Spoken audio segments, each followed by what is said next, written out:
Ramadhin, SDS, MT, Art. Emailnya beliau ada di, nanti akan kami share di chatroom, ya, Bapak Ibu. Ini kontak persnya juga ada di sini 081 221 56 065. Nah, beliau lahir di Bandung 10 Juli 68. Beliau lulus dari jurusan studio desain interior, di jurusan desain FSRD ITB. Kemudian menyelesaikan magister teknik arsitektur di jurusan arsitek Fakultas Teknik Sipil dan Perencanaan ITB dan mendapatkan gelar PhD by Research. Jadi dengan topik Visual Sign Communication within Facade of Public Space Architect dengan predikat cum laude. Nah, beliau adalah Profesor Madya di kelompok keahlian manusia dan ruang interior ITB. Beliau juga sebagai prinsipal dari Desaino Design Bureau, konsultan kreatif bagi berbagai proyek desain. Sejak 2002 beliau aktif di berbagai program penelitian dan pemberdayaan masyarakat DIKTI. Kemudian juga sebagai reviewer untuk beberapa program hibah multi tahun, termasuk hibah untuk program kreativitas mahasiswa. Dan sampai sekarang beliau aktif sebagai anggota komunitas akademis dari One Asia Community Forum Japan. Nah, sejak 2016 beliau juga sebagai penguji aktif untuk penguji luar berbagai program doktor di Universitas Teknologi Mara, Malaysia. Juga reviewer beberapa dana hibah penelitian dan beasiswa lanjutan tingkat magister dan doktor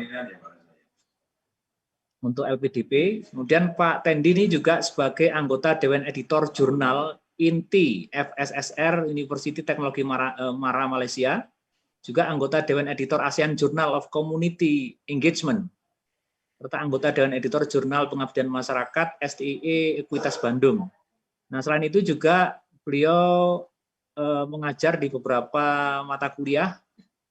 Salah satunya adalah studio gambar konstruktif dan studio desain, dan juga mengampu mata kuliah kontekstual creativity di program MBA, CCA, ATB hingga sekarang.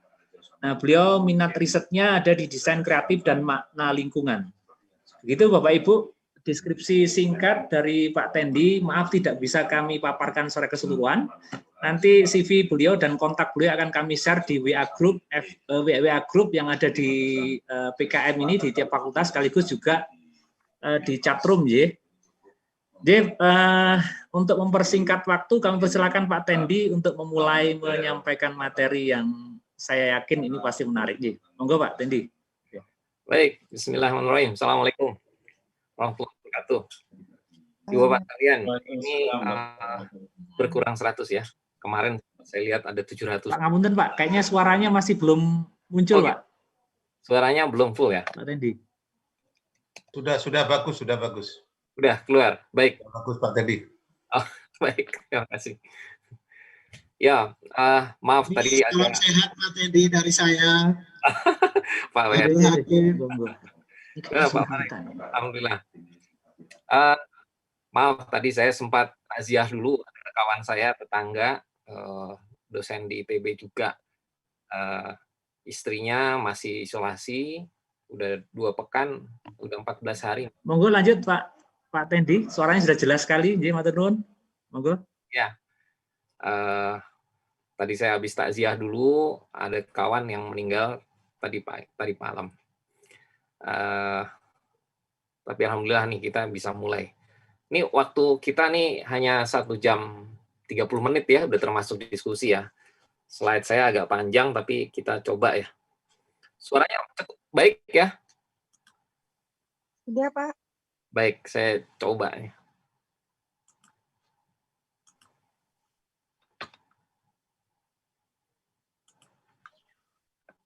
Oke. Kelihatan ya? Iya, sudah kelihatan. Baik, alhamdulillah. Mudah-mudahan lancar ini. Banyak filmnya soalnya. Baik, saya kasih tajuk nih dalam paparan saya adalah some futuristic ideas ya, ide-ide yang sifatnya futuristik. Kita tonton dulu film ini sebentar.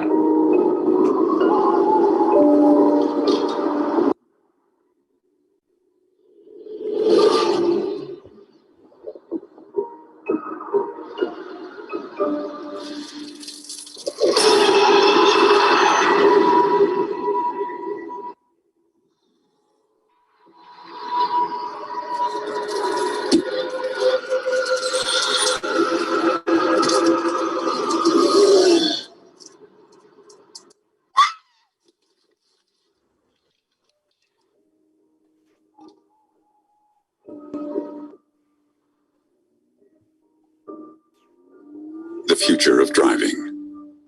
Nothing to be afraid of.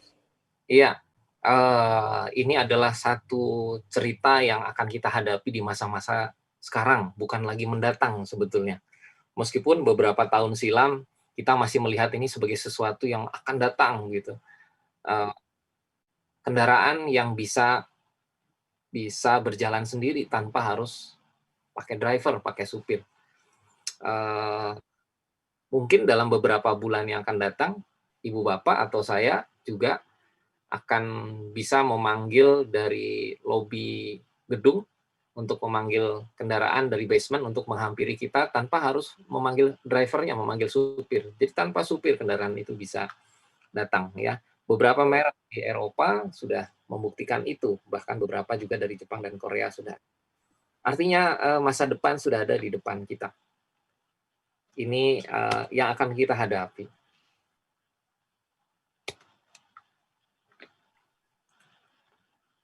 Kita ngopi sebentar. Pagi-pagi sudah pada ngopi ya.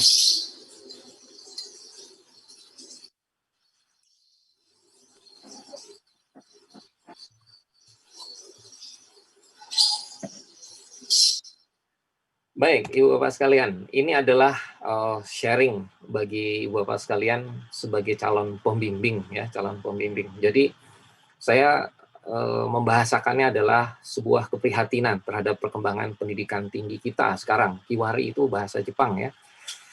Atau kalau dalam bahasa ininya juga bahasa Sunda ya. Kiwari itu hari ini, sekarang, hari-hari ini. Pendidikan berorientasi industri atau industri pendidikan. Ini orientasi kita yang harus kita luruskan kembali. Dan terjadi krisis multidimensional. Ada kompetisi global yang ada di depan mata kita. Ada indikator sosial dan ekonomi yang menunjukkan posisi bangsa kita ini makin tertinggal. Dunia makin tanpa batas. Kemajuan yang luar biasa pada aspek sains dan teknologi, internet dengan segala turutannya, itu mengubah wajah dunia. Menjadi sesuatu yang menyebar luas gitu ya, dan melintas batas tradisionalitas, kemudian etnisitas dan seterusnya, bahkan secara politis ya. Kita bangun tidur sudah dengan tradisi baru yang dicari nomor satu adalah handphone ya. Bahkan kita dengan handphone ini sampai tidak tahu kapan harus pakai, kapan harus diletakkan gitu. Sampai upacara pun handphone itu nggak pernah ketinggalan. Untuk selfie dan selfie begitu ya, itu budaya baru masyarakat kita sekarang, masyarakat dunia. Betul ini yang jual HP Samsung J7 Prime? Iya bos, coba kirim foto. Ternyata yang dikirim foto orangnya, foto HP-nya bos, bukan orangnya. Ini adalah satu spontanitas karena akibat dari kebudayaan baru itu. Beberapa tahun silam ya, tahun 99 pernah ada aplikasi Face App ya. Orang berlomba-lomba ganti wajahnya dari wajah yang lama ke wajah yang baru gitu. Dari mobil lama ke mobil yang baru. Selfie itulah bagian dari kehidupan kita di masa sekarang hari ini. Ini adalah laporan tentang perilaku milenial Indonesia tahun 2020. Milenial mungkin sebagian diantaranya adalah mereka yang sebetulnya sudah mulai meninggalkan bangku kuliah ya. Tapi yang kita hadapi berikutnya adalah generasi Z yang lahir tahun 96 sampai 2010. Ini adalah dua perbandingan yang patut kita amati ya, cermati ya. Ini pernah ada meme seperti ini, beri aku 10 pemuda akan aku guncang kas negara. Ini luar biasa, keadaan yang memprihatinkan. Perguruan tinggi hari-hari ini terasing dari kebutuhan dan realitas sosial, ekonomi, serta budaya masyarakatnya. Perguruan tinggi perlu otonomi dan independensi untuk memulihkan perannya, keluar dari menara gading dan terlibat secara langsung sebagai agent of change, ya. Berubah secara fundamental sehingga mampu bersaing, ya. Harus mempunyai strategic intent, ya, sebagai komunitas akademik yang kolegial, syarat academic value, pembeda dari organisasi lain untuk mencerdaskan bangsa. Perguruan tinggi bersama masyarakat menggalang upaya menyelesaikan persoalan bangsa, meningkatkan mutu akademik di tengah keterbatasan sumber daya dan kurangnya perhatian terhadap lingkungan. Transformasi adalah keharusan, ya. Perguruan tinggi adalah ujung tombak perubahan bangsa, pengembangan pusat keunggulan, centers of excellence, secara kompetitif, akademik sebagai academic excellence.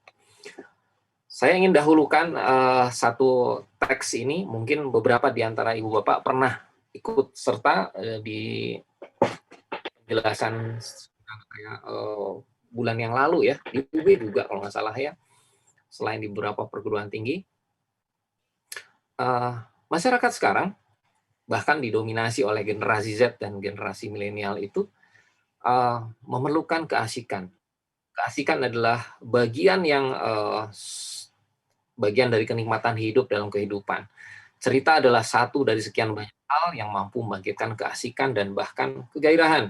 Ya, asik itu menyenangkan, enjoy, potensial menyebabkan hasil kerja yang optimal, ya, dan tentu saja berbobot pada akhirnya.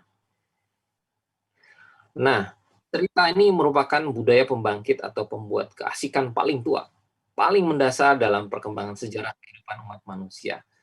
Zaman yang sudah maju sebagaimana hari ini, cerita malah cenderung dijadikan bisnis, membangkitkan industri lewat sandiwara, buku, film, sinetron, animasi, komik, dan tentu saja games. Jelas bahwa asik itu merupakan kebutuhan manusia yang selalu haus untuk dipenuhi dan tidak kurang rakusnya dari kebutuhan makan dan minum. Ini adalah tulisan guru saya, ya.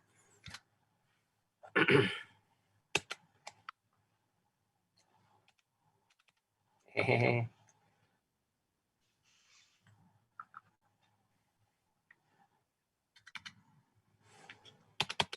Sebentar, ada masalah.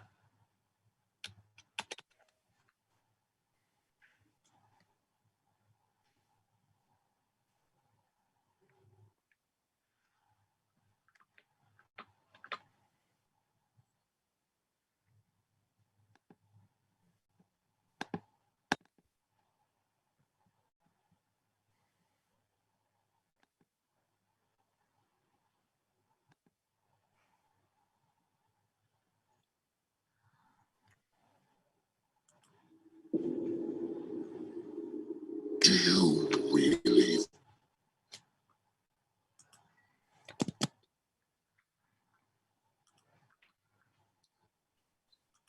Sebentar saya ulangi, ya, Bapak sekalian. Maaf, ada masalah. Ya, kelihatan lagi, ya.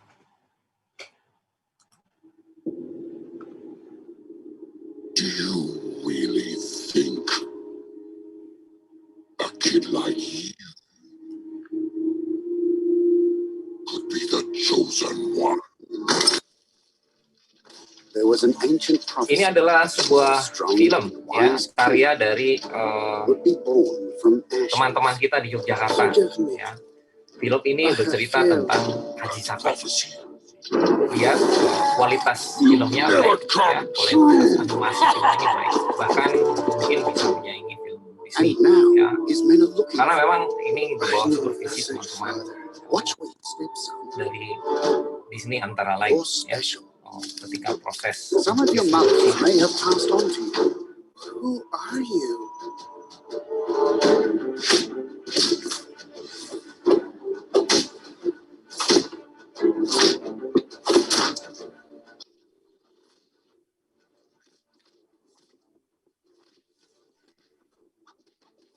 I see you have greater power with your father's sword. Find Ananta. He will guide you. The power that sleeps inside will awaken. Why are you here? Auntie, what are you?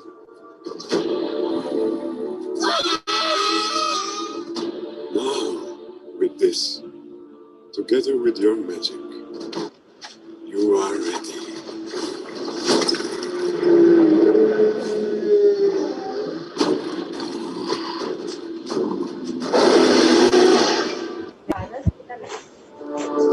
Kabel, tapi kosong deh.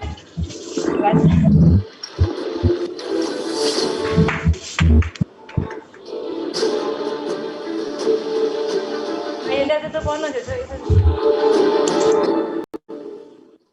Ya, film Aji Kakak ya. Masih. Ya, masih ada. Ya.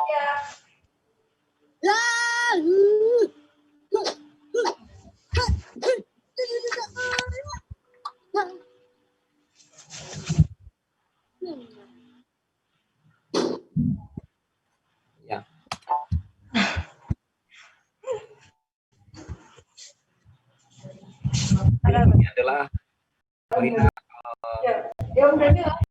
Profesor Suyatno ya.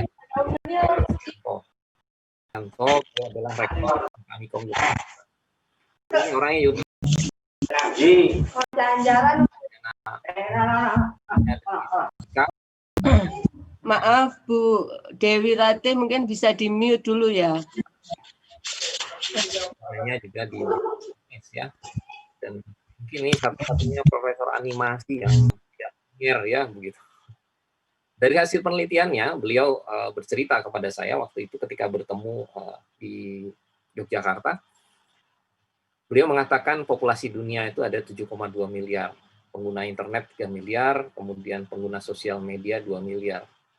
Dan yang menarik adalah orang yang menonton film itu 7,6 miliar. Kok lebih banyak daripada penduduk dunia? Artinya mungkin ada jin yang ikut nonton. Oh bukan jin ikut nonton, tapi memang orang yang menonton berulang-ulang, sehingga jumlah penonton film ini lebih banyak daripada populasi penduduk dunia. Market produk ini luar biasa, lebih besar daripada penduduk dunia. Contoh nyata adalah film Frozen misalnya dari Walt Disney, ini menghasilkan uang 16 triliun bersih ya dari keuntungannya. Sementara untuk sebuah pesawat Boeing itu harganya 4,6 triliun. Jadi kira-kira 3,5 pesawat. Bisa beli pesawat nih, satu film bisa beli 3,5 pesawat. Kalau ada yang jualan setengah boleh juga ya. Nah, beliau mengatakan kepada saya, Mas, Mickey Mouse itu adalah artis terkaya di dunia. Penghasilannya sampai hari ini, padahal Walt Disney sudah meninggal.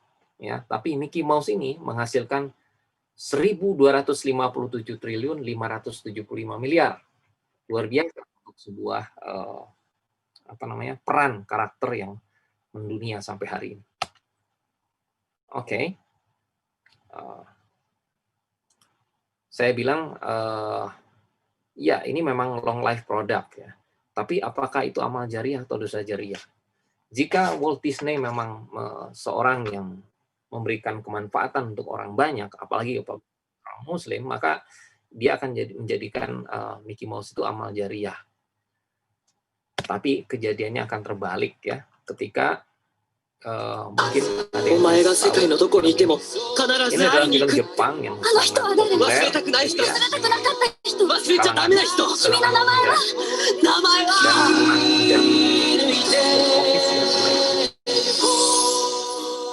judulnya adalah Yone, atau dalam bahasa Jepangnya adalah Kimi no Na wa. Kimi no Na wa tahun 2016 dirilis. Saya nonton dengan anak saya, diminta oleh nonton anak saya yang kedua, ayah nonton, ayo kita nonton. Begitu nonton ke sana, kami dapat tiket itu sehari berikutnya karena saking penuhnya, dan itu pun malam hari bersama anak saya yang kedua, ketiga, keempat, ya, dan istri saya. Saya meneteskan air mata di sana. Memang film ini luar biasa bagus sekali. Film ini bagus sekali, tapi yang membuat meneteskan air mata adalah saya merasa berdosa. Ya, kenapa? Karena yang disaksikan di sana adalah seorang wanita muda, ya, bertukar tempat dengan seorang pria muda. Bertukar tempat tuh ruhnya ya dengan jasadnya. Jadi seorang seorang wanita muda ketika dia masuk ke dalam jasad seorang pria, mungkin dia hanya kaget, loh aku jadi laki-laki begitu. Tapi kalau seorang pria masuk ke dalam jasad wanita, waduh, itu yang terjadi adalah eksplorasi di depan cermin, dan itu ditonton oleh saya dan anak-anak saya dan istri saya. Bayangkan yang nonton itu ada anak-anak dengan teman-temannya, anak-anak remaja dengan adik-adiknya, mungkin dengan kakaknya, mungkin dengan orang tuanya. Ada juga yang orang tua tanpa anaknya. Ada juga yang anak-anak tanpa orang tuanya. Terbayang, itu adalah gempuran budaya yang luar biasa, ya. Bisa jadi dosa jariah sebetulnya, ya. Film ini sangat populer sehingga menginspirasi banyak film animasi di iklan beberapa produk, ya. Mungkin ada yang familiar dengan ini. Ini adalah game online, gitu ya. Game online juga sekarang menggejala.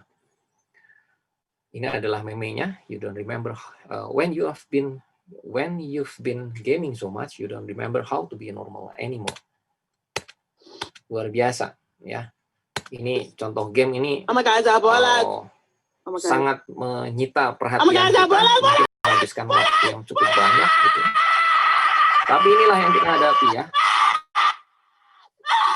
Orang dengan tekanan yang luar biasa, dengan kehidupan yang berat, mungkin game adalah menjadi sebuah pelarian.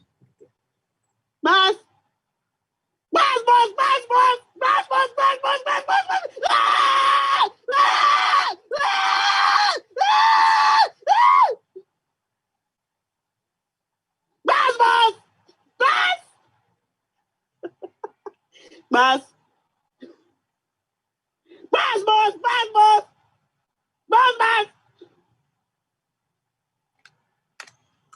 Baik, ya.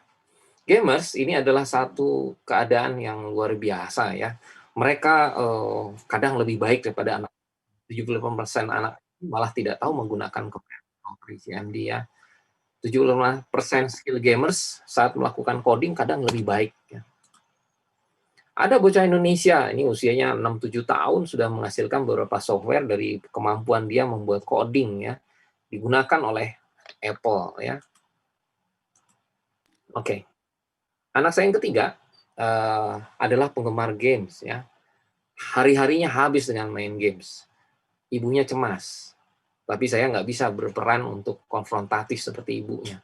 Saya panggil dia dan saya bilang, oke, kamu boleh main games, tapi atau bahkan nantinya menjadi seorang produsen games, ya, misalnya, boleh. Tapi berikan manfaat untuk orang banyak, maslahat untuk orang banyak yang bisa menjadi amal jariah. Seperti halnya kita tahu bahwa Islam mengajarkan ketika membaca satu ayat Quran, lebih bagus lagi kalau menghafal ekstra pahalanya, kemudian kalau menghafal satu ayat atau bahkan satu surat, menghafalnya di dalam bulan Ramadan, bulan suci, dan kemudian di Masjidil Haram, luar biasa, dapat jackpot. Gitu. Seperti itu pula lah, bisa dibuatkan analogi sederhana agar games itu bisa berkembang, tapi memberikan manfaat untuk kehidupan. Maka anak saya keluar quotes ini, no games, no animation, no when there is no iman, it doesn't mean anything. Wah, kan keren, ya. Raffi, Pak. Saya mau bertanya pada Raffi. Apa, Pak? Cita-citanya pengen jadi apa? Jadi YouTubers, Pak. Nggak pernah terbayang, ya, oleh kita di masa lalu bahwa satu profesi yang menggejala, ya, hari-hari ini. Dulu kita selalu berpikir kalau ditanya cita-cita mau jadi apa, mau jadi insinyur, mau jadi dokter, mau jadi TNI, mau jadi polisi, begitu, ya, cita-cita kita dulu. Nggak pernah terpikir menjadi YouTuber, selebgram, dan seterusnya. Tapi inilah keadaan yang kita hadapi hari-hari ini. Ya, kamu cita-citanya mau jadi apa? Jadi T-Rex. Oke, YouTube sekarang hari ini luar biasa, dan kita perhatikan ini. di YouTube ada satu lagu, saya sendiri nggak pernah nonton nih, cuman saya screenshot saja. Siti Badriah penyanyi dangdut katanya.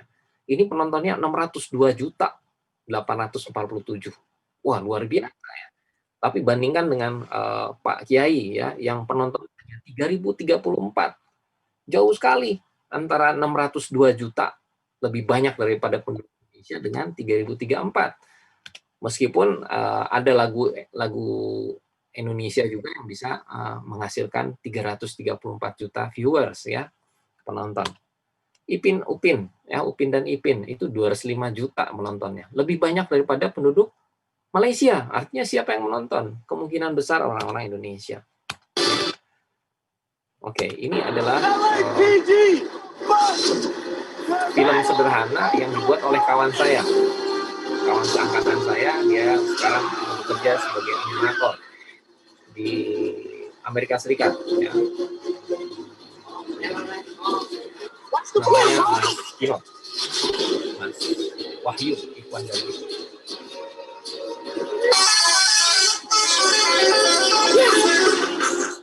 Bayangkan seorang Mas Pinot ini hanya mengambil satu ide gagasan sederhana ya, dari tren yang waktu berkembang di Indonesia dan di beberapa negara lain gitu ya, dan dia kembangkan satu film sederhana, klip sederhana di belakang apartemennya begitu ya.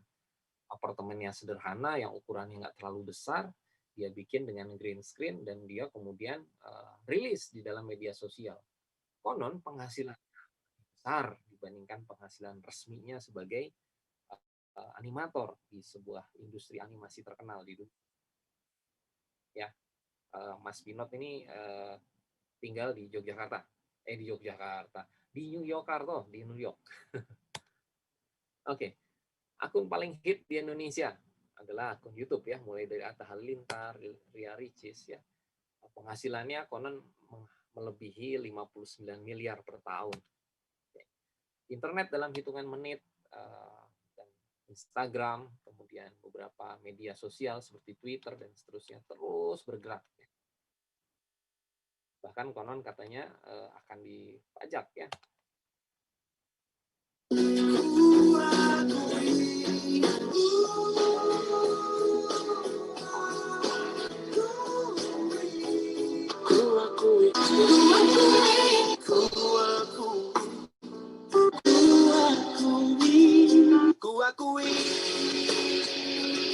Ibu bapak sekalian, sesuatu yang instan bisa jadi viral, luar biasa kan? Sesuatu yang mungkin tidak pernah bernilai, tiba-tiba menjadi sesuatu yang berharga. Kita menghadapi disrupsi yang luar biasa. Kita harus siap, ya. Kelihatannya kita harus siap. Deep internet, truly internet, nyamar ma'ruf, nyambi mungkar, end of the games, ya. Jadi sekarang dunia internet yang kita hadapi sekarang sehari-hari dan mungkin ada di meja ibu bapak sekalian itu bukan truly internet. Beberapa kalangan di generasi muda, anak saya yang ketiga dan kedua malah cerita lebih jauh lagi. Yang namanya deep internet itu luar biasa, bisa menghancurkan sebuah keadaan kedudukan, kekuasaan sebuah negeri, bahkan terjadi perkeliruan dan sesuatu transaksi yang kita nggak pernah bayangkan sebelumnya, ya, transaksi ilegal dan sebagainya ada di sana. Dan mereka tidak bisa ditembus dengan semata-mata kekuasaan formal, ya. Ceritanya panjang. Nah, keadaan seperti ini kita juga which our enemies can make it look like anyone is saying anything at any point in time, even if they would never say those things. Video Obama ini tidak asli loh. Obama tidak pernah membuat video pernyataan seperti ini. Karena sebenarnya mulut Obama di video ini digerakkan oleh orang ini. Moving forward, we need to be more vigilant with what we trust from the internet. Pemalsuan semacam ini disebut dengan deepfake. Oke, hoax ya berkembang di mana-mana. Kita bisa lihat. Oke, kemudian jejak digital menjadi sesuatu yang nggak bisa kita hindari ya. Masker salahmu sendiri kok beli ya? Haram dan tidak sesuai syariat.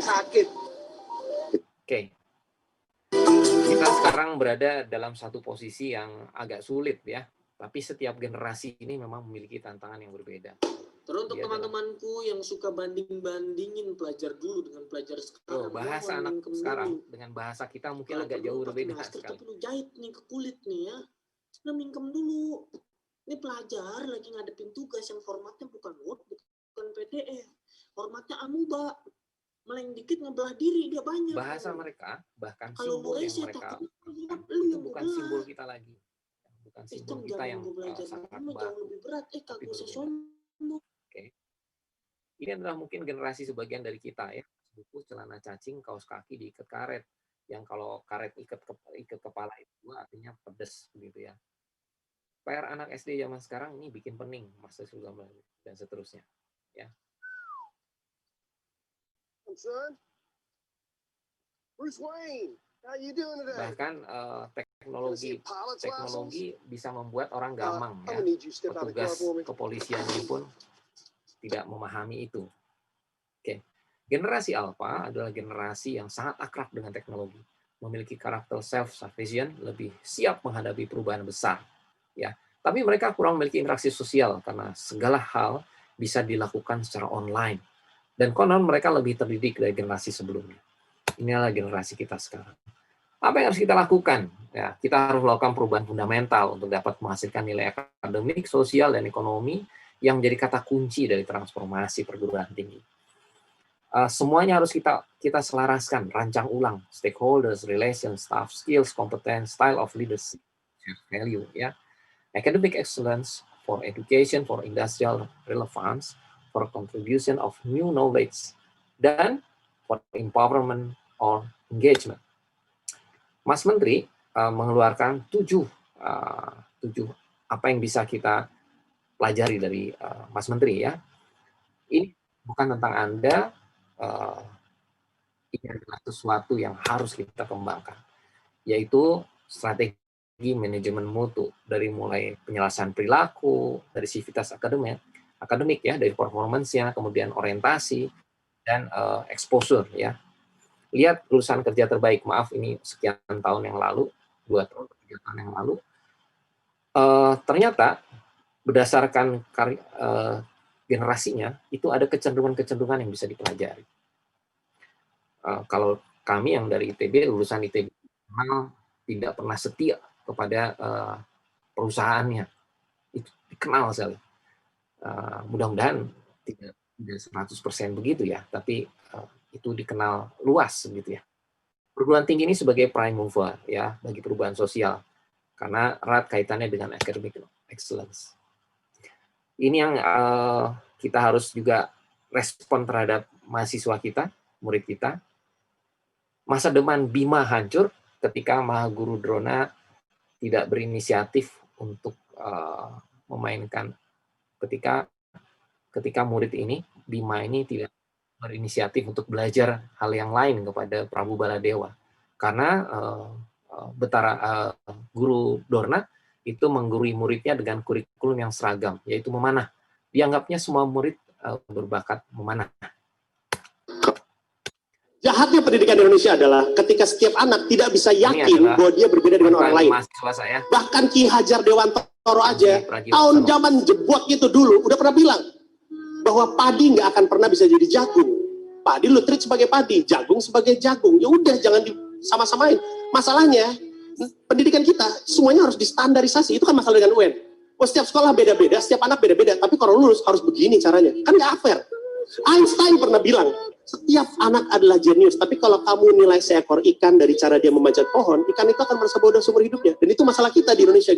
Einstein juga pernah bilang, waktu SMP, bayangin SMP, dia ngomong ke gurunya, bilang saya nggak setuju dengan sistem pendidikan dengan menggunakan cara belajar hafalan, karena itu mematikan kreativitas dan mematikan semangat belajar. Keluar dia dari sekolah SMP. Coba anak SMP ngomong gitu sama gurunya sekarang, keluar juga, dikeluarin tempatnya. Oke, kampus sebagai laboratorium kehidupan harus kita jadikan individual society ya. Ketika proses belajar dan bermain itu menjadi satu. Dalam bermain mereka melakukan eksplorasi, kemudian sebagai indigo society ini ada keterlibatan dalam berbagai kegiatan, unit riset, unit usaha, unit kegiatan, dan seterusnya. Mereka bereksplorasi dan berinteraksi lebih dekat dengan para dosen. Kita harus lebih dekat dengan para dosen. Apalagi dalam masa pandemik seperti ini, mereka menghadapi stres yang luar biasa. Oke, saya sedang mengingat Allahu yarham Profesor Baharudin Yusuf Habibie rahimahullah. Beliau mengajarkan banyak hal tentang kreativitas, tentang kemandirian.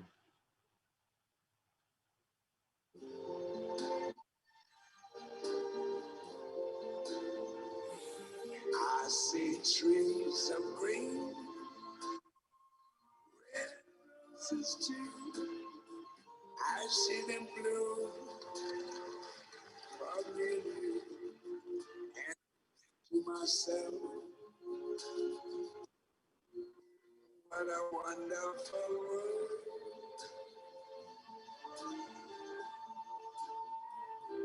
I see skies of blue and clouds of white, the bright blessed day, the dark sacred night, and I think to myself, what a wonderful world.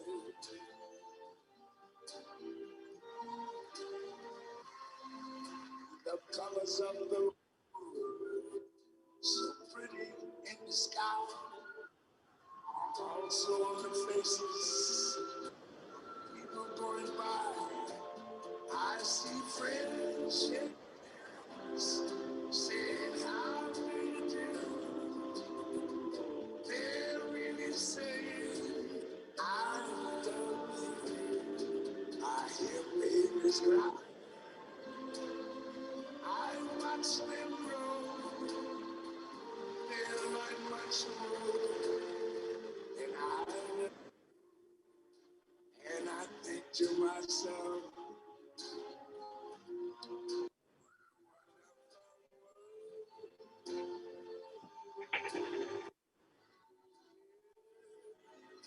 I think to myself. Oke, Ibu Bapak sekalian, itu adalah tentang bermain dengan bayangan tangan. Saya kira kita semua pernah mengalaminya di masa kecil, paling tidak, kecuali masa kecilnya kurang bahagia, begitu ya. Nah, tentang kreativitas ini, saya pernah ajak kepada mahasiswa S2 saya, tanyakan satu persoalan yang sederhana. Saya mengatakan begini, tolong kalian gambarkan seekor ular tertidur nyenyak sehabis makan 8 ekor katak. Mereka sibuk menggambarkan ular itu di atas kertas, begitu ya. Tapi tidak satu pun yang berhasil menjawab dengan sempurna, karena mereka hanya menggambarkan ular yang melingkar, perutnya gendut, selesai, gitu ya. Saya akhirnya panggil putra saya yang masih kecil. Bagaimana kalau engkau yang menggambarkan? Kemudian digambarkan oleh anak saya. Dia anak masih SD lah kalau nggak salah. Dia gambarkan dengan segera itu ular yang melingkar tertidur dengan matanya garis, satu garis saja mata, menunjukkan dia tertidur nyenyak, dan dituliskan huruf Z, menyatakan bahwa dia tertidur nyenyak dan perutnya gendut betul, tapi gendutnya itu ada 8 undakan ya, 8 punuknya ya, ada 8 punuknya.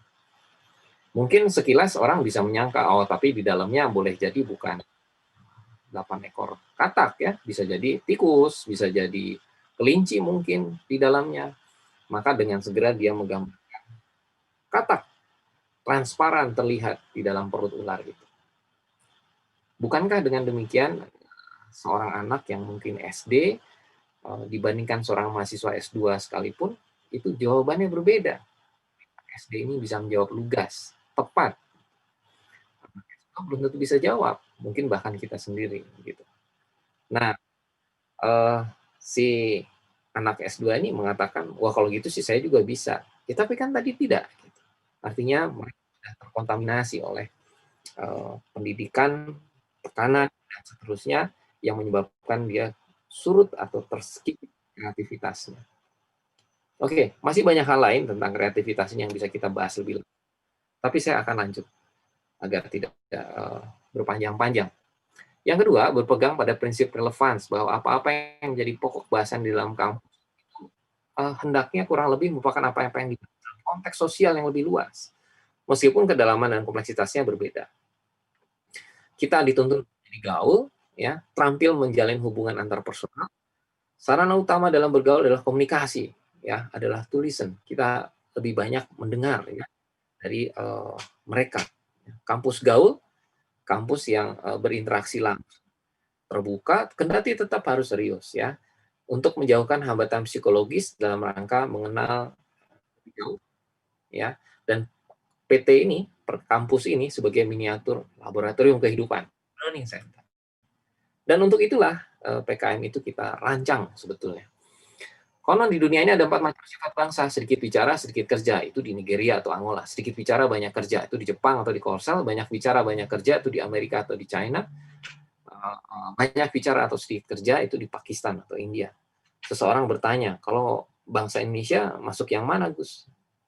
Gus Dur mengatakan, nggak bisa dimasukkan di antara 4 itu. Loh, kenapa, Gus? Karena di Indonesia yang dibicarakan beda dengan yang dikerjakan. Wah, ini kan luar biasa. Creative confidence adalah sebuah keharusan, ya. Kita harus ajak mereka untuk mau membangun impian, ya. Set positive thinking. Power of dream. Mimpi dengan impian kan beda, ya. Kalau mimpi itu given, kalau impian dia lebih bisa kita tata. Mimpi itu given, nggak bisa protes. Mimpi digigit tikus, wah nggak mau, nggak keren. Maunya digigit dinosaurus, nggak bisa. Tapi kalau impian bisa kita rancang, gitu ya. Dream and action, das Sollen und das Sein, ya, melangit dan membumi. 5 profesi paling diburu versi Mas Menteri, ya. Profesi yang tugasnya menerjemahkan angka, analis, ya, researcher, UX designer, product manager, dan software engineering. Dan itu yang menjadi cikal bakal banyaknya unicorn yang berkembang menjadi orang-orang kaya, super muda. Beberapa bulan yang lalu, ini satu adalah organisasi karya dari Mas Menteri, ya. Filmnya panjang, jadi nggak saya tayangkan. Kita coba dengan case study dari Creative Mind. Semoga Anda tidak arsitek, tidak tahu dengan saya maksudnya. Oke. PKM kita kembangkan lebih dari 7, sekarang bahkan sudah 8, ya. Kalau dengan P yang diurai menjadi 9, ya. Ini masih pedoman yang 2020, ada penyesuaian sedikit di 2021 untuk PKM GT dan PKM GFK. PKM GT kita berangkat dari persoalan aktual yang dihadapi masyarakat. Gagasannya kita tuliskan, ya, yang sifatnya unik, kreatif, visioner, bermanfaat, sehingga idealisasi kampus sebagai pusat solusi yang tadi saya paparkan itu dapat menjadi kenyataan. Pendahuluannya adalah menguraikan latar belakang yang mengungkap tentang situasi dan kondisi bangsa negara yang menjadi alasan mengangkat gagasan menjadi PKM, ya. Hendaknya dilengkapi dengan data atau informasi yang mendukung. Bagian ini mengungkap tujuan dan besarnya manfaat yang dicapai. Gagasan itu menggambarkan kondisi terkini yang mendorong munculnya gagasan. Misalnya diperoleh dari bahan bacaan, dari wawancara, observasi, imajinasi yang relevan. Yang kedua, menguraikan solusi yang pernah diterapkan untuk memperoleh kondisi yang mendorong munculnya gagasan. Yang ketiga, menjelaskan seberapa jauh kondisi yang mendorong munculnya gagasan dapat diperbaharui atau dikembangkan melalui PKM GT, manakala gagasan tersebut diimplementasikan. Yang keempat, mengungkapkan pihak yang dipertimbangkan dapat membantu implementasinya, beserta peran dan kontribusinya. Yang kelima, menjabarkan langkah-langkah strategis yang harus dilakukan untuk mengimplementasi gagasan sehingga tujuan pembaruan cepat. Ini contoh pola pikir PKM GT. Mulai yang dari atas, satu permasalahan nyata, yang kedua adalah urgensi pemecahannya bagaimana, yang ketiga jangka panjang, ya, dan melibatkan banyak pihak. Jadi dia tidak sifatnya bukan jangka pendek. Kalau hanya bisa dikerjakan 3 bulan, 4 bulan, pasti itu bukan PKM GT. Ya, dia perlu rentang waktu yang panjang, mungkin 5 tahun, 10 tahun, mungkin bahkan 20 tahun. Tapi dia tetap merupakan langkah-langkah strategis. Nah, contoh satu yang mendorong munculnya gagasan. Misalnya, KPK telah dibentuk, Indonesia adalah negara terkorup di dunia setelah Somalia dan Korea Utara. Itu pun katanya setelah menyogok panitianya. Wah, ini memang guyonan ya. Tapi tentu ini menjadi sebuah problem serius. Apa yang salah? Situasi ini mendorong munculnya sebuah gagasan penyelesaian. Nah, gagasan-gagasan itulah yang kemudian dituliskan sebagai PKMGT. Kenapa? Karena korupsi adalah sesuatu yang sulit sekali diberantas. Mungkin perlu waktu yang sangat panjang ya. Kita baru saja menghadapi korupsi tingkat tinggi ya terhadap bantuan sosial untuk masyarakat Indonesia.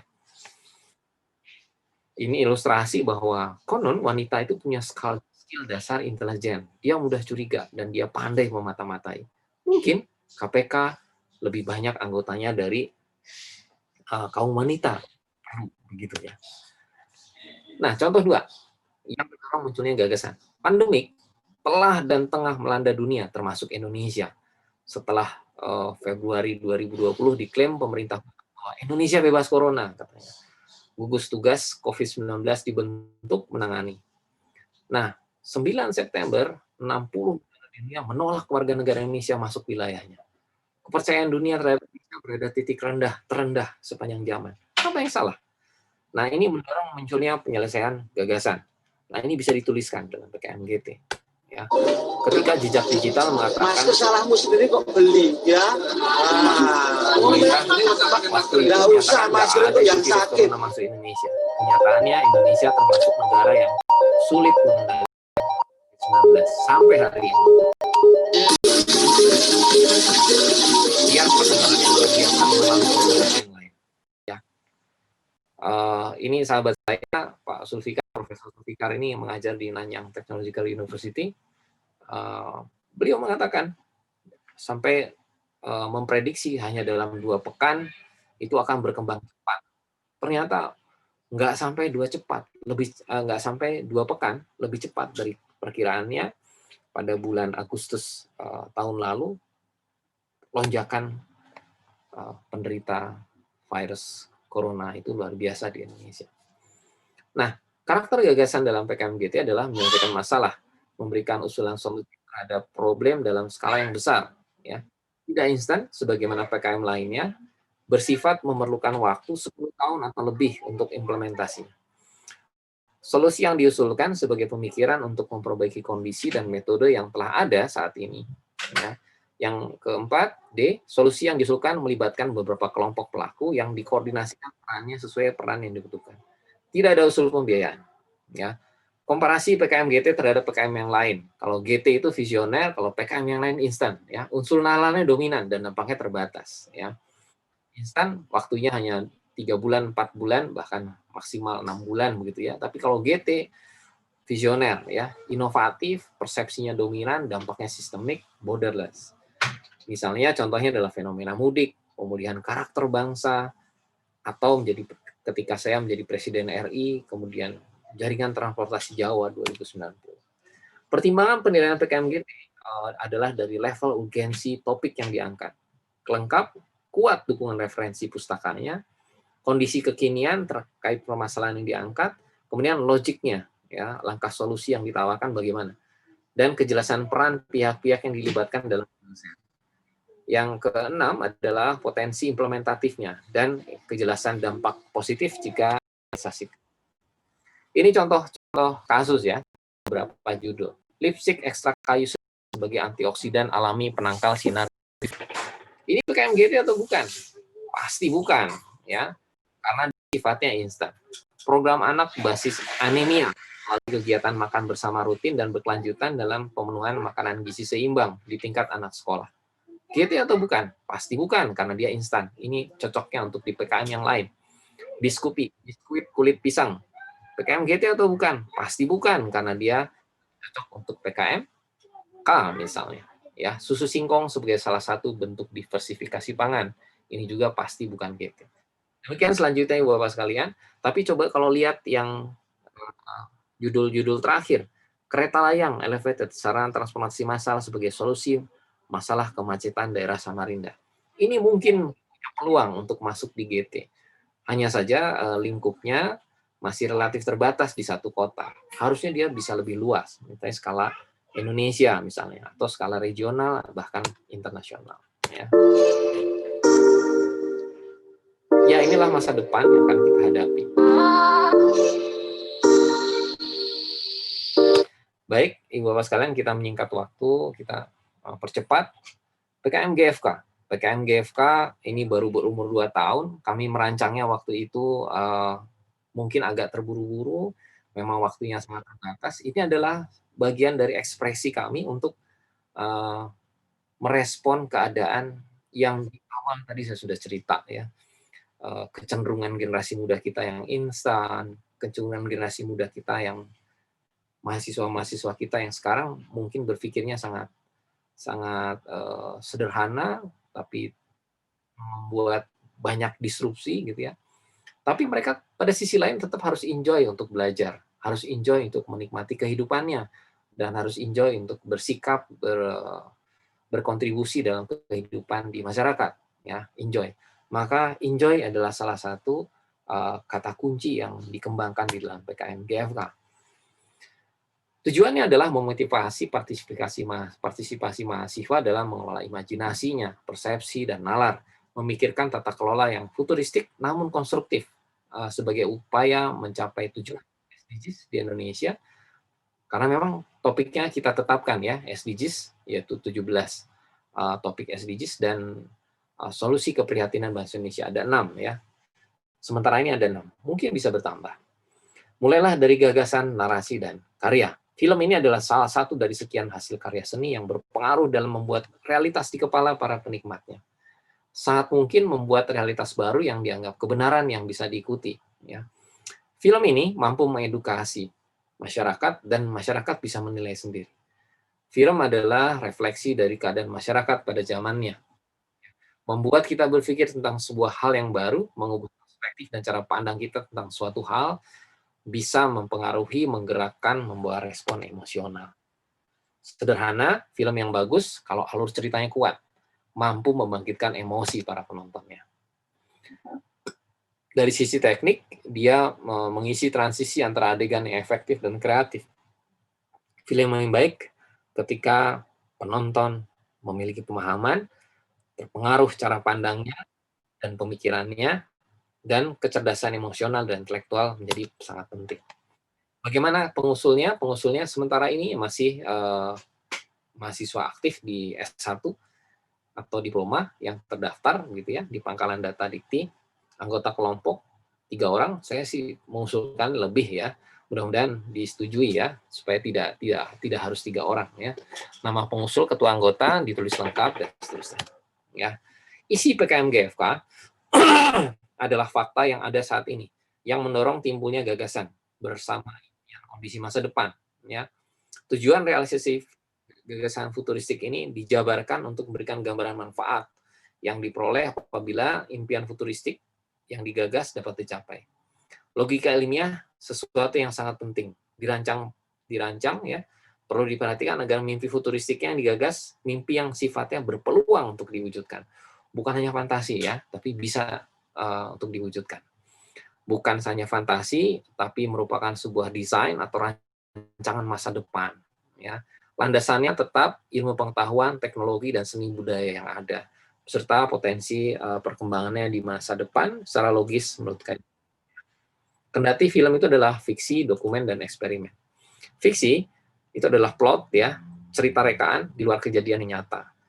Dokumenter, penyajian fakta, berhubungan dengan tokoh, objek, momen, peristiwa, serta lokasi yang nyata. Film eksperimental, ini abstrak dan tidak mudah dipahami. Film yang kita rancang dalam PKM GFK ini adalah perpaduan di antara ketiganya. Boleh hanya 2 di antara 3, boleh 1 di antara 3, boleh ketiga-tiganya blended begitu ya. Dan ini sangat terbuka bagi mereka, para mahasiswa, agar mereka enjoy mengerjakannya begitu ya. Dan unsur pembentuk film adalah unsur narasi dan unsur sinema.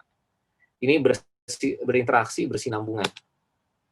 Langkah pertama, harus ada persiapan. Langkah kedua, menentukan target, menentukan timeline. Saya kira ini sama prosesnya dengan yang lain, gitu, dengan PKM yang lain.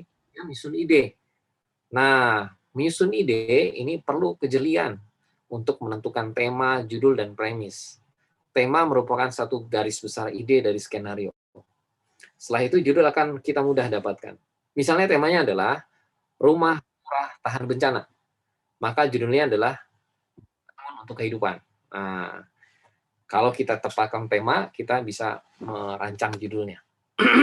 Premis ini adalah gambaran cerita yang dirangkum dalam 1 atau 2 kalimat.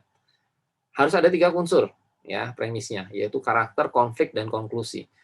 Nah, kalau ada karakternya, tidak ada konflik, biasanya tidak jadi menarik gitu cerita itu. Konfliknya jadi sesuatu yang penting. Konflik ini sesuatu yang kontradiktif boleh jadi, atau sesuatu yang menantang, atau satu keadaan yang perlu memerlukan solusi. Ya, bisa jadi sebuah persoalan bangsa misalnya, atau persoalan tentang kehidupan sehari-hari. Nah, premis ini bisa dilihat sebagai menarik atau tidak, ya, ketika indikatornya pada konfliknya. Ya. Nah, contoh premis yang tadi kita bicara tentang rumah ya, tadi kita bicara tentang rumah murah tahan bencana. Nah, contoh premis umumnya adalah efisiensi dan efektivitas industri rumah massal sebagai sebuah integrasi industri di daratan dan industri kampung. Wah, ini sesuatu yang futuristik, gitu ya. Mungkin atau tidak? Nah, kita buat premisnya. Premis adalah pernyataan cerita dan masalah yang menggerakkan cerita. Misalnya, karakter berikut atributnya, aksi, tindakan, situasi.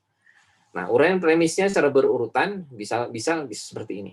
Hutan kayu produktif Indonesia, rumah tahan api, rumah tahan gempa, industri di daratan dan industri terapung, ilmu pemantauan dan mitigasi bencana, teknologi tahan bencana, dan akhirnya dipasarkan melalui pemasaran teknologi yang bebas riba. Wah, ini adalah rangkaian premis yang nanti dikembangkan dalam sebuah skenario setelah sinopsisnya selesai.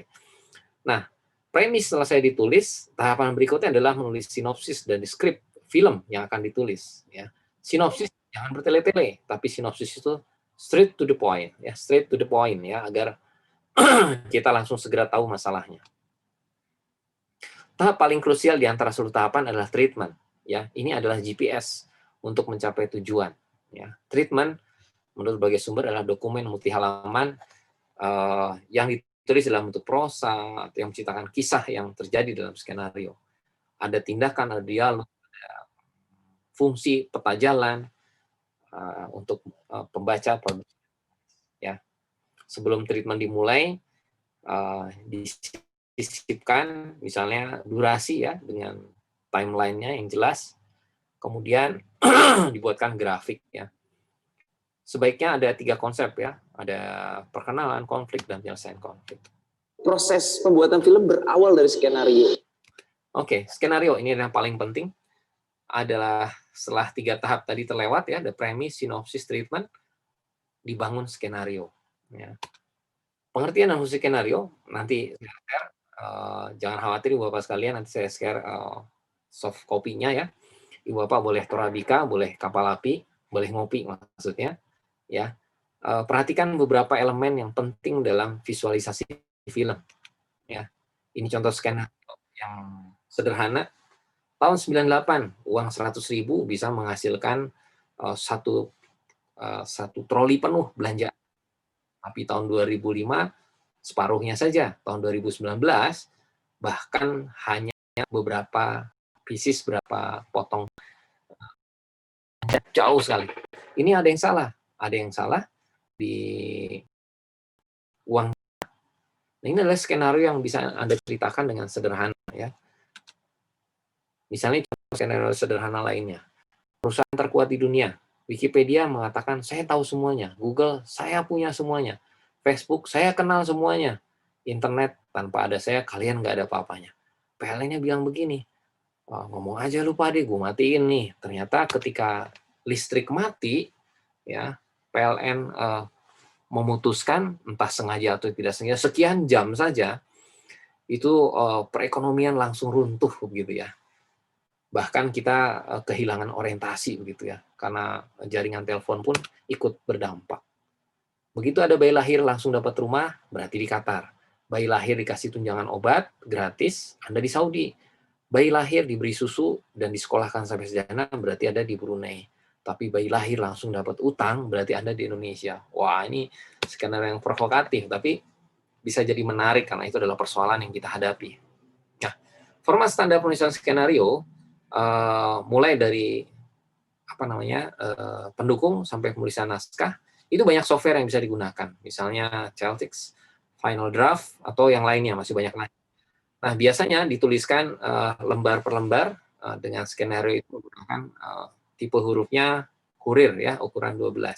Namun diusulkan untuk GFK ini Times New Romans ya, dengan fontnya 12 untuk keseragaman, alasan keseragaman saja. Tapi nanti kalau dipandang perlu sebelum rilis di pedoman yang baru menggunakan Kurir atau Times New Roman. Ini format penulisan skenario mulai dari ukuran kertas sampai format skinnya ya. Ada nama karakter, format dialog, parenthetical, dan scene transisi. Ini adalah rangkaian panjang ya membuat film itu, dari praproduksi, produksi sampai pasca produksi. Banyak yang harus dipelajari. Contoh lembar skenario menggunakan Kurir. Ini format membuat storyboard ya. Lihat ada scene-nya, ada sekuen, ada board-nya, ada visualisasi sederhana ya. Storyboard itu disketsakan. Ada deskripsi ya. PG, M, DK, LT itu adalah istilah ya. PG itu adalah pengambilan gambar, M adalah musik, DK dialog kunci, L adalah lokasi, T timer. Ini contoh yang tadi saya kembangkan ya, tentang rumah murah tahan bencana. Ada scene-nya, permulaannya bagaimana, jadwal settingnya, misalnya di lautan lepas di utara Pulau Jawa, curah hujan relatif tinggi, angin bertiup kencang gitu, hari Ahad, mungkin agak panas, tidak terlalu terik gitu ya. Ada pengembangan emosi ya, situasi pada karakter. Runtutan dari situasi yang belum lazim, misalnya industri terapung dengan gambaran fleksibilitas dan peluang tata kelola yang efektif, efisien, berdasarkan kaidah saintifik. Kemudian diikuti dengan latar musik ya. Tujuannya adalah membangun kesadaran baru dalam manajemen industri. Manajemen apa? Yaitu industri terapung. Nah, kemudian ada plot, break up ya. Ada konflik mungkin. Kalau tidak ada, kita X saja, tidak ada. Ada perubahan emosi dan situasi. Dari rasa ingin tahu beralih ke kejutan ya. Dan akhirnya kejutan itu, surprise itu membangkitkan gairah dan optimisme. Detail signifikansinya adalah kejutan badai misalnya, disisipkan di layer ketiga. Ini adalah contoh My name is Indra yang Susila. dikembangkan oleh kawan I'm saya, the president ikut terlibat di sana, of the Indonesian tentang Forest Concessionaire Association. In 2019, ini ada halaman webnya di atas. Upstream to downstream boleh reach 11.6 billion US dollar. Ini adalah cerita tentang rumah murah tahan bencana tadi. Around 2.2 billion US dollar were coming from wood panels and plywood export. At the same time, Indonesia now has to provide 1.3 million houses for each people. I'm very happy to learn the OSP technologies of Songgoriki, which may provide variety of panels and plywoods in Indonesia. At the same time, also may speed up the development of houses. Oke, dalam paparan ini skenario lebih panjang, durasinya sebetulnya 15 menit lebih, gitu ya. Di sana digambarkan satu treatment dan membangun sebuah cerita pendek ya. Mulai dari cerita tentang asosiasi pengusaha hutan Indonesia dengan ekspor kayunya yang luar biasa. Dari hulu ke hilir ada 11,6 miliar dolar Amerika Serikat yang menjadi nilainya, value-nya. Tapi pada saat yang bersamaan Indonesia harus menyediakan 1,3 juta rumah bagi masyarakatnya setiap tahunnya, gitu ya, bagi warga negaranya. Hampir setiap tahunnya begitu. Nah, ini tidak dimanfaatkan karena kayu-kayu kita itu malah lebih banyak diekspor, bahkan bahan-bahan dasarnya begitu. Satu persoalan yang kemudian banyak pihak mengatakan, wah sayang sekali. Nah, sementara banyak pihak juga mengatakan bahwa rumah kayu ini sulit berkembang di Indonesia. Itu kan jadi tantangan, jadi challenge. Dan kemudian dibuat rancangan visualisasi bagaimana tim penggagas ini keyakinannya bahwa rumah kayu ini bisa kompetitif dan kualitasnya baik untuk dibandingkan dengan rumah yang lain. Harganya bisa terjangkau dan bisa diproduksi dengan skala yang luar biasa. Nah, berangkat dari situ kemudian dikembangkan visualisasi tentang rumah kayu yang bisa mengatasi api, bisa mengatasi rayap, dan bisa kedap air dan tahan gempa. Dalam gambaran berikutnya diceritakan bahwa sistem industri pengolahan kayunya bisa dilakukan terapung bahkan di atas kapal. Kenapa? Karena negara kita negara kepulauan, hutan-hutan kita dari antara pulau itu dihubungkan dengan laut yang begitu luas. Dan untuk menghemat biaya distribusi dari satu pulau ke pulau yang lain, tidak ada salahnya dibangun sebuah industri pengolahan kayu yang dilakukan di atas laut gitu. Yang agak gila, tapi kemudian ini ternyata bisa terwujud juga. Nah, kemudian rancangan visualisasinya adalah keunggulan teknologi perekat, teknologi bagaimana hasilnya dari industri kayu itu dijatuhkan dari ketinggian tertentu ke tanah gitu ya. Dan animasi sistem pemantauan gempa melalui pemanfaatan serat optik ya.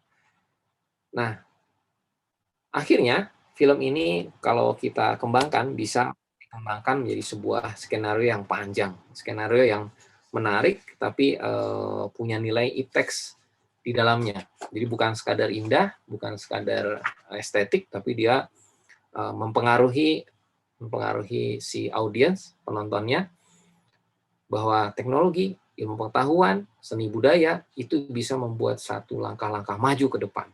Satu langkah-langkah maju ke depan yang tetap bisa implementable dan memberikan manfaat untuk orang banyak, maslahat untuk bangsa. Ya. Nah, itu satu sampel ya. Nanti kita lihat yang lain. Film ini adalah salah satu dari sekian banyak hasil karya yang berpengaruh dalam membuat realitas di kepala ya. Tadi saya sudah sampaikan. Ini adalah skenario yang menarik. Sahabat-sahabat tercinta, saya akan menyiapkan rendang kikil yang enak, yang kuat. Mas Bro, mari kita lihat.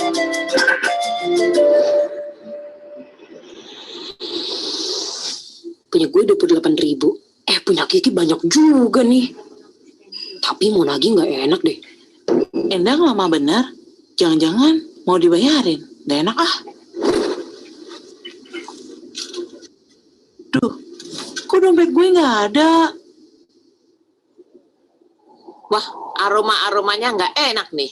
Gimana kalau kita besarkan apinya biar berebak-berebak? Duh, beneran nggak mau duit sama sekali nih. Begitu bumbu sudah masuk semua, jangan diaduk dulu. Perasaan kue kok jadi campur aduk gini ya? Tagih nggak ya? Tagih aja deh. Ki, loh, Ki, jangan dulu. Belum mateng. Balikin. Sekarang tambahkan sedikit lada. Udah numpang mulu di kosan, sekarang minta dibayarin juga. Kalau pedes sama sindang hitung-hitungan gitu. Kan gue lagi ngomong dalam hati, kalau bisa denger, namanya juga iklan, suka-suka yang bikin cerita. Waduh Mas Bro. Di saat tidak enak seperti ini, saya mempunyai bumbu rahasia yang bikin lebih enak. Oh iya, kan bisa transfer pakai GoPay ke nomor HP. Endang, gue transfer GoPay ya ke nomor HP lo. Oke, udah masuk nih GoPay-nya.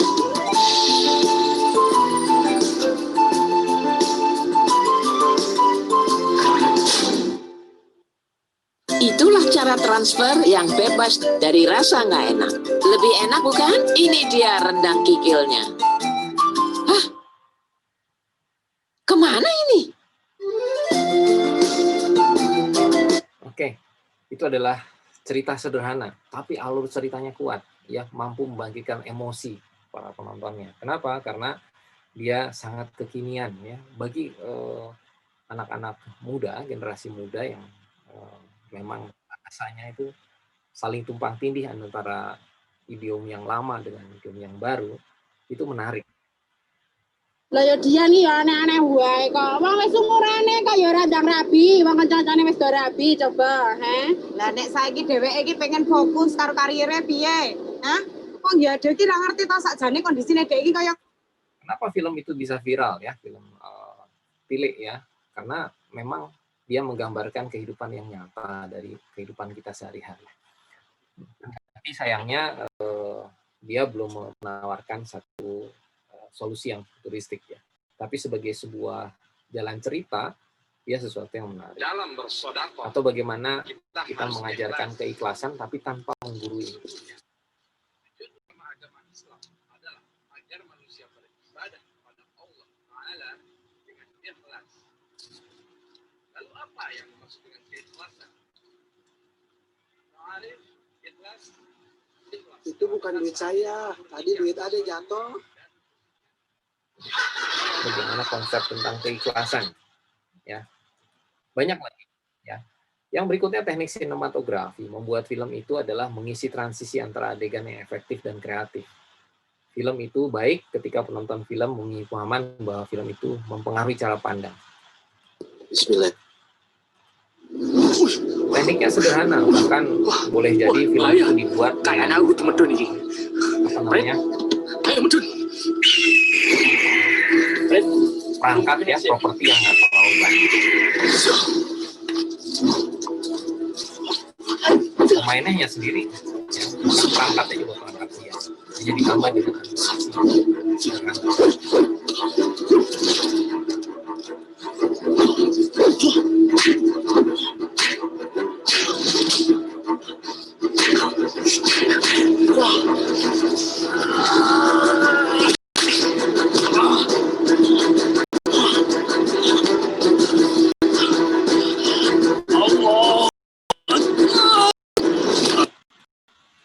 estetik visual ya. Film itu bagus, film ini bermutu atau sangat artistik ya. Menilai sebuah karya film itu banyak kriterianya ya. Tapi yang penting adalah pencapaian ya, dan etik dan estetik ya. Tematik itu ketika dia kuat alur ceritanya. Ini adalah karya teman-teman di Bandung dari TV. Ini animasi ya, bukan film real ya, bukan real, tapi animasi.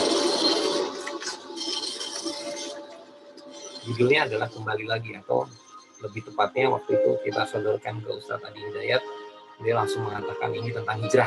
Padahal beliau nonton penuh ya, dengan tayangan beberapa menit di awal sudah langsung tahu.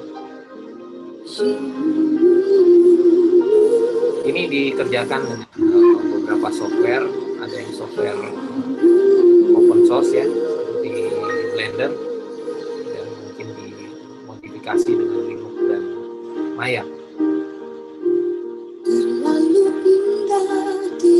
Lihat ilustrasi suaranya, ilustrasi musiknya yang mendukung dari tematik yang disampaikan.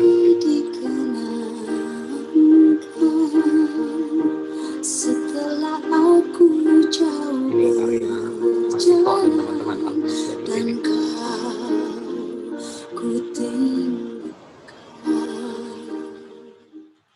Oke, pencapaian estetik adalah sesuatu yang hubungannya dengan teknik membuat film. Oke, saya percepat ya, Bapak sekalian. Teknik produksi.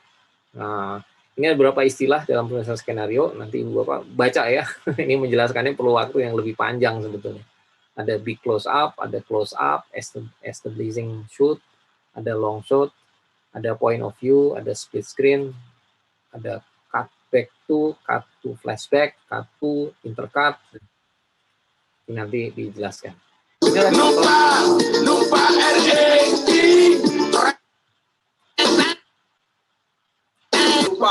Lupa kita ini dikerjakan dengan green screen ya.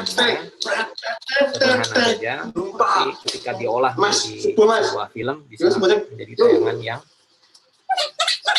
bagus, menarik.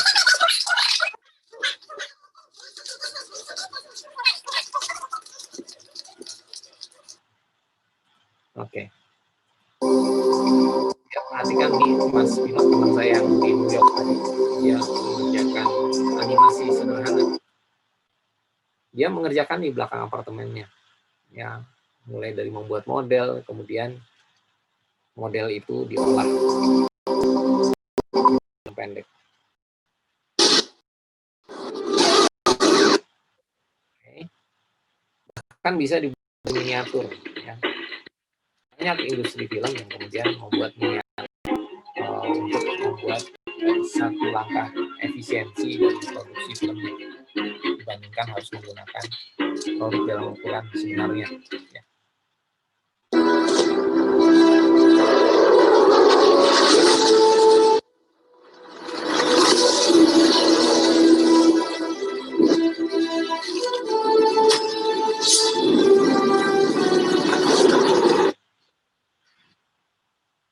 Oke, banyak software yang bisa digunakan. Ada Filter Dub, ada Adobe Premiere, Funimate, ya, Movie Maker, dan banyak sekali. Ini SDGs yang menjadi tematik, ya, ada 17. Kemudian isu nasional ada 6. Inilah contoh-contoh yang pernah dikerjakan oleh adik-adik kita, mahasiswa kita. Kearifan lokal merupakan salah satu sarana dalam mengolah kebudayaan dan mempertahankan diri dari kebudayaan asing yang tidak baik. Sayangnya, kebanyakan dari mereka itu hanya membuat deskripsi, ya, seperti laporan jurnalistik. Padahal kita menginginkan ada solusi. Padahal kita menginginkan ada pendalaman pada sisi teksnya, pada sisi ilmu pengetahuan, teknologi, dan seni budaya yang menjadi solusi dari sebuah persoalan. Bukan sekadar laporan jurnalistik, ya, atau deskripsi. Kami jauh dari kutub utara. Lihat ini, juga jauh ini lebih baik, ya. Dari kutub lumayan selatan. Baik. Estetiknya baik, narasinya bagus. Di tengah lautan. Sayang gagasannya belum terlalu baik, ya, tapi lumayan. Ini termasuk yang Indonesia. Oke. Kalau yang ini, maaf ya, kalau yang ini durasinya terlalu banyak dihabiskan untuk memamerkan para pelaksana. Ini nggak terlalu penting malah, ya. Harusnya yang penting adalah asuransi esensinya. sosial dan Indonesia Ya, termasuk esensinya. orang asing. Ini tentang kesehatan, ya, isu kesehatan. Oke, saya skip aja. Banyak sekali isu kesehatan yang menarik, ya, terutama dalam masa pandemik ini. Masa pandemik ini luar biasa, mengakibatkan kita harus punya perlengkapan yang relatif ekstra, begitu, ya. Ini ruang kerja yang lazim kita miliki sebagai dosen, ya, di era pandemik ini. Bahkan untuk ketemu orang-orang penting pun kita terpaksa lakukan di rumah, gitu, ya. Drama sekolah online atau nyontek versi online, ya, ini hanya sekadar guyonan, ya.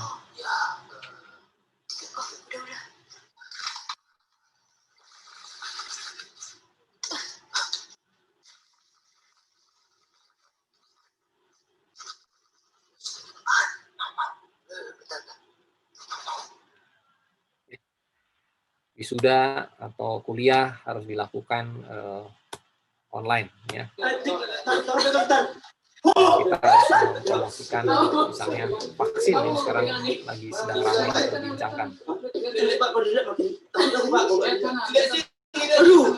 Aduh, ya Pak, tunggu Pak, kenapa Pak? Aduh, gas.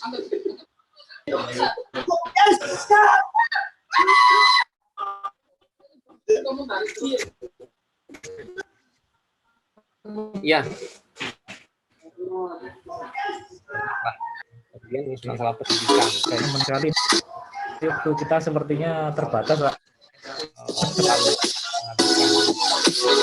Yang begini ini tidak terlalu menarik, ya, untuk disaksikan.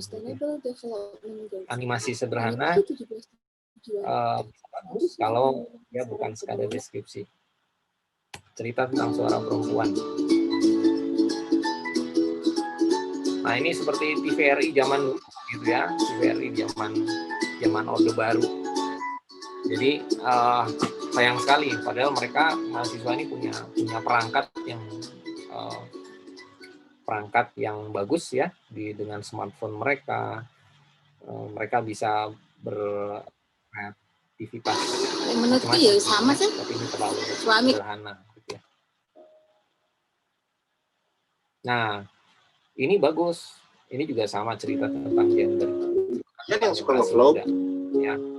Tapi beberapa di antaranya harus kita waspadai kaitannya dengan hak cipta kalau itu berasal dari karya visual milik orang lain. Atau kalian yang suka traveling.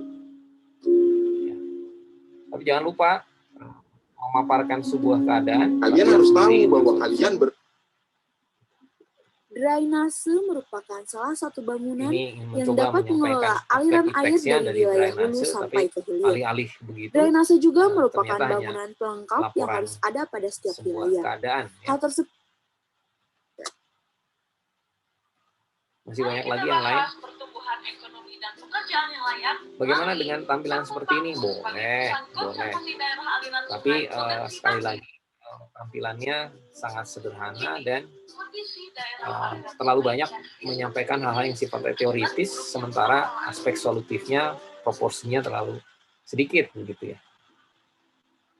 Ini bagus, visualisasinya bagus, estetikanya bagus, tapi terlalu dominan milik orang lain filmnya. Padahal kita dibatasi maksimal untuk milik orang lain itu kalau nggak salah 30% ya, jadi 70%-nya harus kita milik mahasiswa yang mengerjakan, mengusulkan, gitu.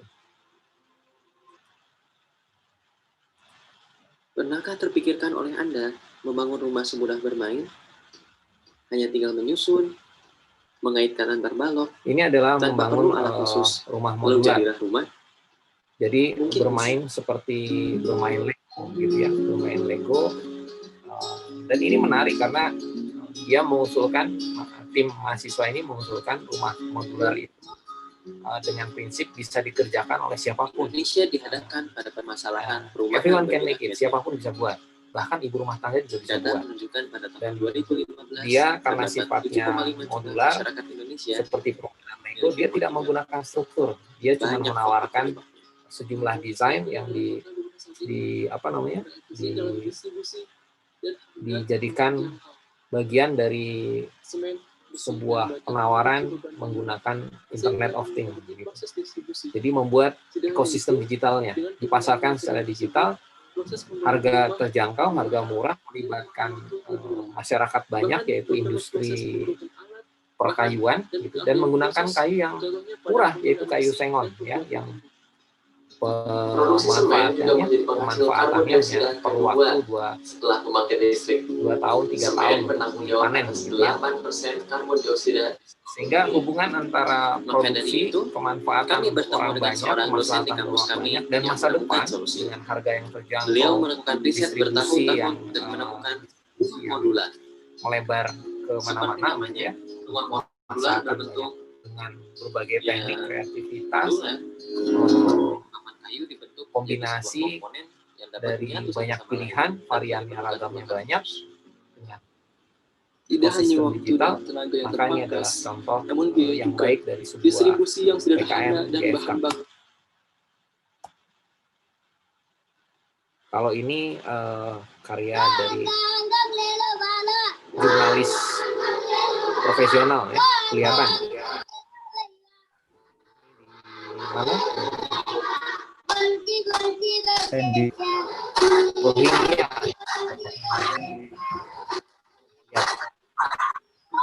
Ya.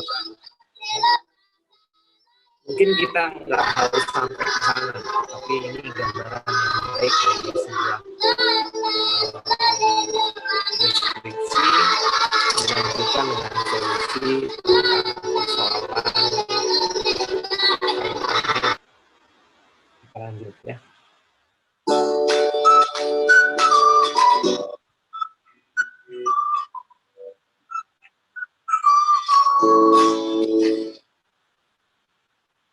Masih banyak. Indonesia adalah bangsa kaya, bukan hanya harta. PSSI dijadikan mungkin darat dan laut. Materinya menarik sekali, Pak, tapi waktunya baik ya. Karena memang itu hoax, kalau jadi hoax, kenapa membantah lagi? Mungkin bisa di-share Pak J, materi-materinya ya. Kita biar nanti kita bisa sampaikan ke Bapak Ibu dosen.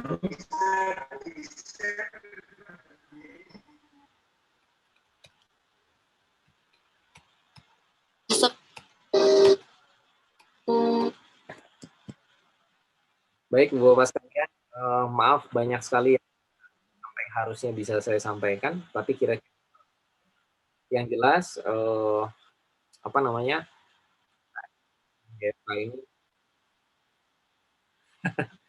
ya yang jelas GFK ini melibatkan sifatnya administratif dan substantif gitu. Yang fokusnya pada aspek dan proses fermentasinya. Sinopsis dan yang terakhir adalah bagaimana kejelasan detail cerita dalam skenario bisa membangkitkan kreativitas ya. Ini contoh-contoh judul yang sempat masuk PIMNAS dan poster-posternya.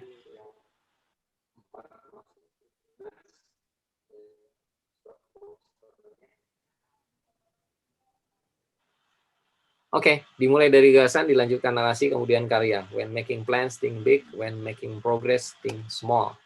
Kerja kita ini bukan sekadar narasi, tapi membangun aplikasi dan menawarkan solusi. Ini nasihat awal aplikasi dan sumber di masa paceklik, dalam memberikan manfaatan setiap waktu. Ilmu itu jika disebarkan dan dibagikan tidak akan pernah habis. Jadi amal solih, amal jariah, tambah terus. Jika engkau ingin memanen padi dalam setahun, tanam padi. Memanen 10 tahun, tanam pohon. 100 tahun, maka yesterday is tomorrow is That is why it is called the present. Baik, teman sekalian, yang ke-1. Oke, better how slow. Terima kasih, matur nuwun.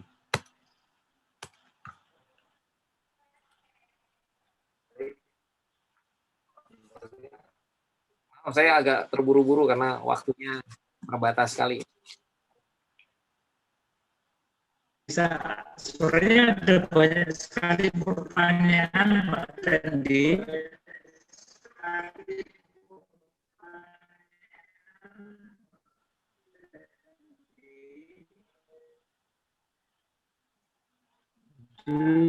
Mungkin kita bisa pilih 1 atau 2 yang nanti diharapkan bisa. Siap. Nanti materinya share ya. Ada Pak Arik Barabasa. Ya.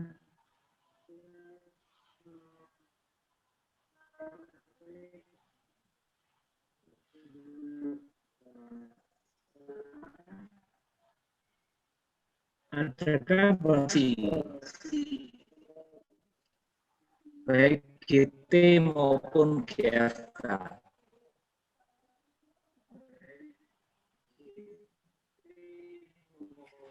Maaf, suaranya agak delay, Pak. Boleh di texting aja pertanyaannya.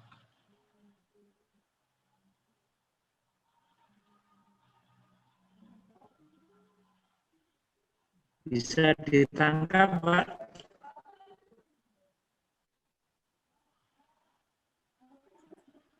Suaranya delay, Pak. Putus-putus. Boleh.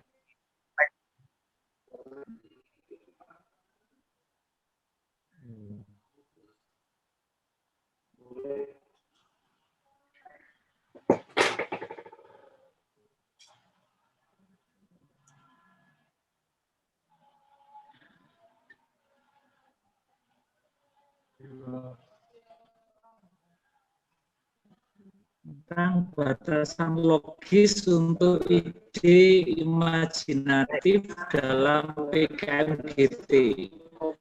dan GFK. Baik. Saya langsung jawab ya.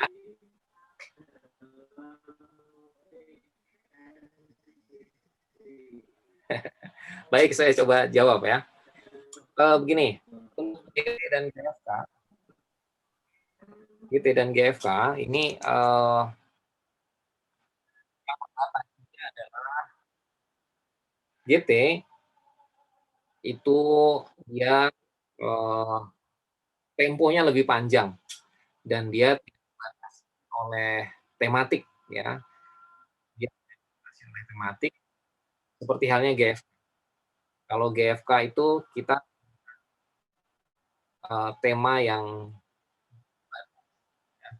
yaitu SDGs yang 17 itu, kemudian GFK itu juga SDGs temanya tentang keprihatinan nasional. Maka dengan demikian GFK ini sifatnya kendati punya pemikiran futuristik, dia masih sangat implementable. Dia masih sangat mungkin implementable dalam yang relatif kalau kita bicara waktu lebih cepat begitu ya dibandingkan GT. Kalau GT rentang waktunya bisa panjang, mungkin malah tidak akan terimplementasikan dalam 10 tahun ke depan mungkin. Tapi kalau GFK tidak, dia masih mungkin kita implementasikan dalam waktu segera gitu ya, dalam waktu segera. Tapi yang kita sebut futuristiknya adalah GFK ini punya peluang untuk berkembang dari masa ke masanya, dari tahun ke tahunnya dia akan berkembang dan perkembangannya itu yang disampaikan di dalam proposal.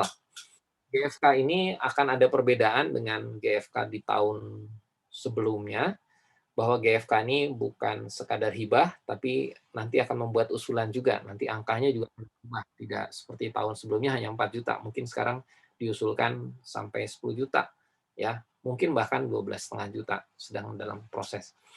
Nah, itu batasan logis.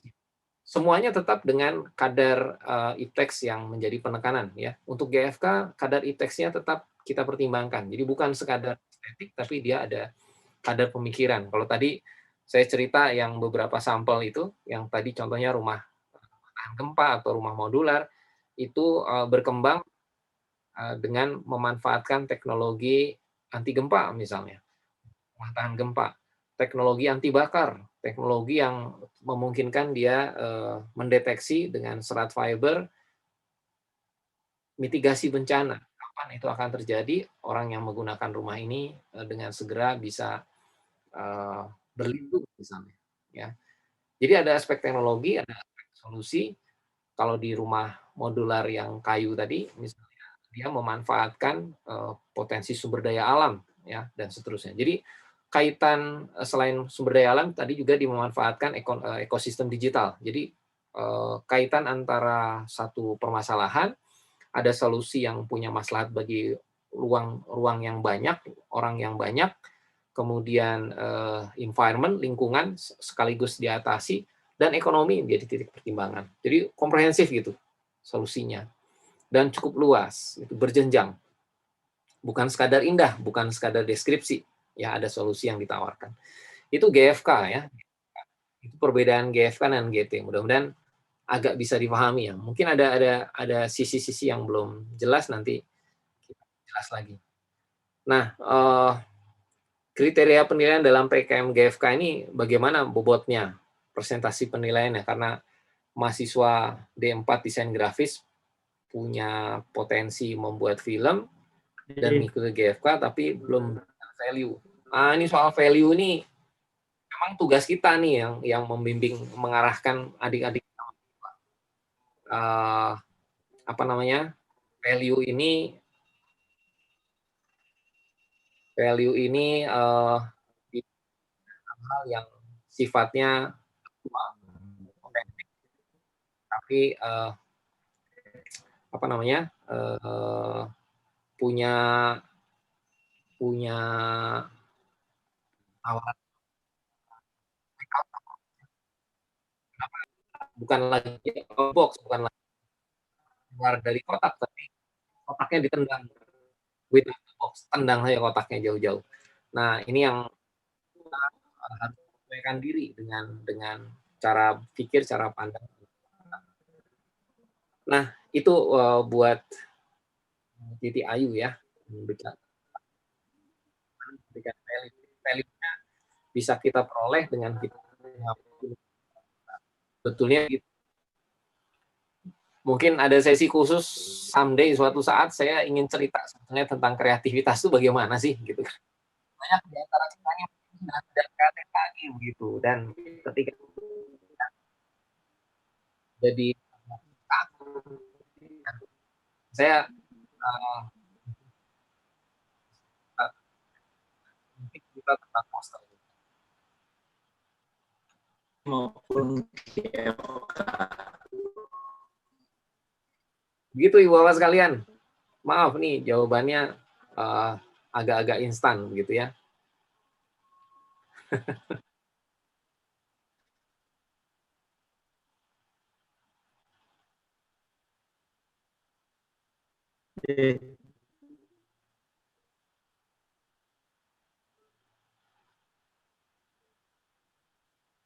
Bisa kita tuntaskan di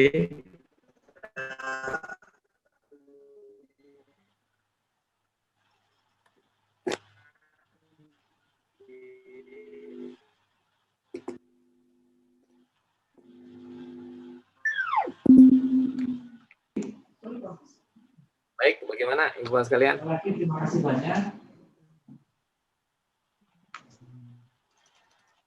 Sekali lagi terima kasih banyak Pak Tendi. Jadi kita lanjut pada banyak pantulan suara ya, agak mengganggu ya. Jadi kita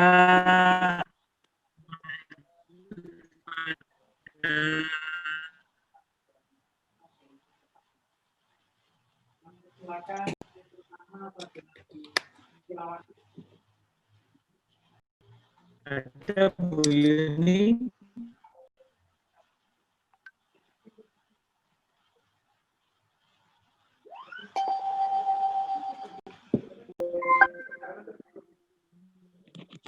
Mas, sampai cek itu kabel UTP-nya nyambung apa enggak? Moro-moro dia terkoneksi ke WiFi.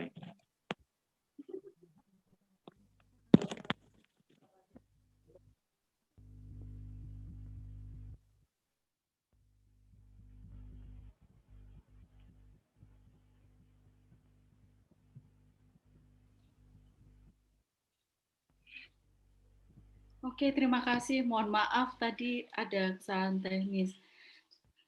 Waduh, Assalamualaikum warahmatullahi wabarakatuh. Selamat siang Bapak Ibu sekalian. Saya ini agak ditodong ini kayaknya ini sama moderator. Ya, baik, terima kasih.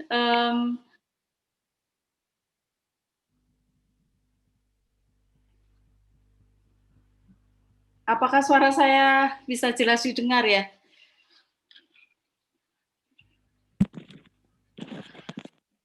Oke, bisa Bu, monggo dilanjut. Baik, terima kasih. Saya ditodong ini sama moderator untuk memberikan sedikit pesan-pesan sebagai peserta. Jadi mewakili para peserta di sini, kami berterima kasih sekali pada panitia yang telah menyiapkan pada masa pandemi ini kita diajak virtual benchmark ya, setidaknya dengan kurang lebih 4 perguruan tinggi lain terkait dengan workshop dan pembekalan reviewer serta dosen pembimbing PKM 2021. Jadi tim panitia telah mempersiapkan ya terselenggaranya kegiatan ini dengan sangat baik. Kami berterima kasih materi yang disiapkan, kemudian pemateri-pemateri yang ditampilkan sungguh sangat menginspirasi, memberikan semangat ya pada kami untuk lebih giat lagi untuk mendampingi mahasiswa sehingga menjadi lebih produktif, kreatif, dalam menemukan inovasi-inovasi yang tentu saja dibutuhkan untuk menjawab permasalahan bangsa pada saat ini. Saya rasa mungkin itu saja.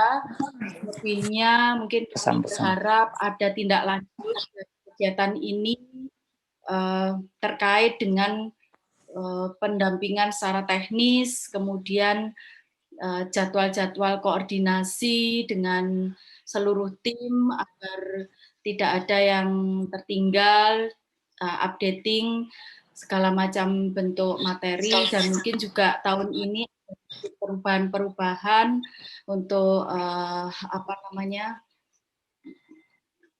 kegiatan-kegiatan atau